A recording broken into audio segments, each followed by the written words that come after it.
जगदंबेच्या चरणी नतमस्तक होण्यासाठी आणि आपल्या सर्वांची भेट घेण्यासाठी या ठिकाणी उपस्थित असलेल्या सन्माननीय नामदार योगेंद्र कदम यांच्या सुविद्य पत्नी श्रेयाताई, त्यांच्यासोबत आलेले सर्व महिला आघाडीच्या पदाधिकारी, शिवसेनेचे सर्व पदाधिकारी, या गावचे ग्रामस्थ मंडळाचे अध्यक्ष, महिला मंडळाचे अध्यक्ष. नवरात्र उत्सव कालपासून सुरू झाला आहे. सर्वांना नवरात्र उत्सवाच्या शुभेच्छा देतो. गेल्या दरवर्षी या कार्यक्रमाला ताई देखील आवर्जून उपस्थित राहत असतात. दादा देखील गेल्या काही कार्यक्रमांना या आपल्या वाडीच्या उपस्थित राहिलेले आहेत.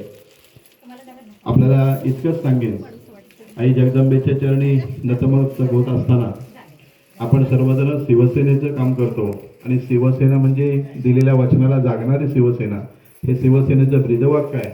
गेल्या वर्षी निवडणुकीच्या पूर्वी दादा ताई या गावामध्ये आले होते आणि त्यावेळी आपण या समोरच्या सभागृहाच्या बाहेर वरांड्यामध्ये बसलो होतो आणि त्यावेळी ग्रामस्थांनी दादांकडे बाहेर पडता पडता एक मागणी केली की दादा, आपण जे सभागृहामध्ये बसलोय ते सभागृह आपण आम्हाला नव्याने मंजूर करून द्यावं आणि एक चांगली इमारत त्या ठिकाणी व्हावी अशी आमची इच्छा आहे.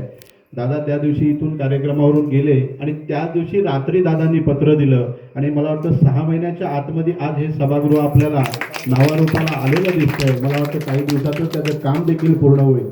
म्हणजे बोले तैसा चाले त्याची वंदावी पावले, या पुस्तीप्रमाणे दादा आज काम करतायत आणि त्यांच्याच पावलावर पाऊल ठेवून ताई देखील आज मतदारसंघामध्ये प्रत्येक गावागावामध्ये आज केवळ राजकारण नव्हे तर शिवसेना हे एक कुटुंब झालेलं आहे. दादा असतील, ताई असतील, आपण दादांना दादा बोलतो आणि ताईंना ताई बोलतो, म्हणजे त्याप्रमाणे ते आपलं हे कौटुंबिक नातं जपण्यासाठी, प्रत्येकाच्या सुखदुःखामध्ये, आपल्या सणांमध्ये सहभागी होण्यासाठी आपला अमूल्य वेळ काढून, खरं तर ताईंची 2 लहान मुलं आहेत, त्यांना मुंबईला सोडून अगदी आवर्जून आपल्या सगळ्यांच्या भेटीला ते येत असतात आणि ताई त्याबद्दल मी तुमचं या ठिकाणी मनपूर्वक आभार मानतो, अभिनंदन देखील करतो. अधिक वेळ न घेता आज दिवसाभरात मला वाटतं आमचे 12-13 कार्यक्रम आहेत, त्यामुळे आपल्या सर्वांचा अधिक वेळ न घेता पुन्हा एकदा आपल्या सर्वांना नवरात्र उत्सवाच्या शुभेच्छा देतो. आपल्या इमारतीचं काम लवकरात लवकर पूर्ण होईल आणि मला वाटतं त्याचा भाग 2 टप्पा 2 हा देखील दादांनी देण्याचा आपल्याला शब्द दिलेला आणि लवकरच ते पत्र देखील मिळेल.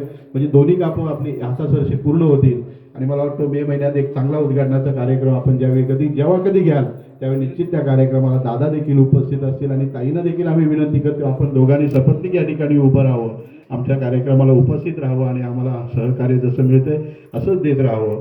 पुन्हा एकदा या ठिकाणी आपण आलात त्याबद्दल आपले मनपूर्वक आभार मानतो, धन्यवाद देतो आणि पुन्हा एकदा सर्वांना नवरात्र उत्सवाच्या शुभेच्छा देतो आणि थांबतो. जय हिंद, जय महाराष्ट्र.